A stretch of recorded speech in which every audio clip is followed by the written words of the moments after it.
டிஎலோட 6 மணிக்கான கெஸ்ஸிங் பார்த்தலாம். 15ஆம் தேதிக்கான ரிசல்ட்டு 06984 ரிசல்ட்டு நம்ம கொடுத்த கெஸ்ஸிங்கில் ஏபிசி போர்ட் பாக்ஸில் 784 கொடுத்துருந்தோம். அதில் நமக்கு பிசி பாஸ் ஆகிருக்கு ஸ்ட்ராங்காக. ஸோ பவர் டபுள் எதிர்பார்க்கல, ஆனால் பவர் டபுள் தான் வந்திருக்கு. 9 பவர் 4ன்றது எல்லாருக்கும் தெரியும்.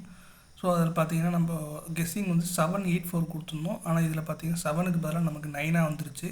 சரி, ஓகே, நமக்கு பிசி பாஸ் ஆகிருக்கு, அதுலேயும் ஓகே தான். 16ஆம் தேதி கெஸ்ஸிங் கொடுக்கல. ஸோ 17ஆம் தேதிக்கான கெஸ்ஸிங் உள்ளே போயிடலாம்.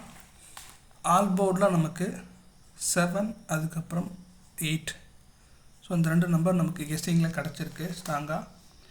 அதே மாதிரி ஏ போர்டில் 7 அதுக்கப்புறம் 3 கிடச்சிருக்கு. பி போர்டில் 2 அதுக்கப்புறம் 7 கிடச்சிருக்கு.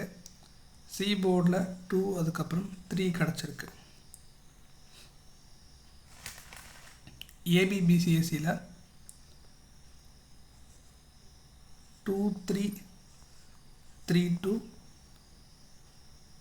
7 8 8 7. ஸோ இந்த 4 நம்பர் நமக்கு ஏபிபிசிஎஸ்சியில் கிடச்சிருக்க நம்பர்.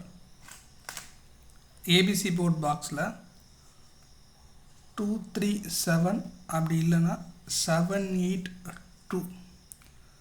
ஸோ இதுதான் நமக்கு கிடச்சிருக்க நம்பர்ஸு. ஸோ இதில் மெயினாக நான் எடுத்திருக்க நம்பர் பார்த்தீங்கன்னா 2 7 3 அதுக்கப்புறம் 8. ஸோ இந்த 4 நம்பர் எடுத்திருக்கேன். ஸோ இதுலேயுமே பார்த்தீங்கன்னா 2 7 அதோட பவர் நம்பர், 3 8ம் அதோட பவர் நம்பர். ஸோ 4 நம்பர் நமக்கு ஸ்ட்ராங்காக வந்திருக்கு. உங்கள் கெஸ்ஸிங்கில் எந்த நம்பர் மேட்ச் ஆகுதோ அதை வச்சு ப்ளே பண்ணுங்கள்.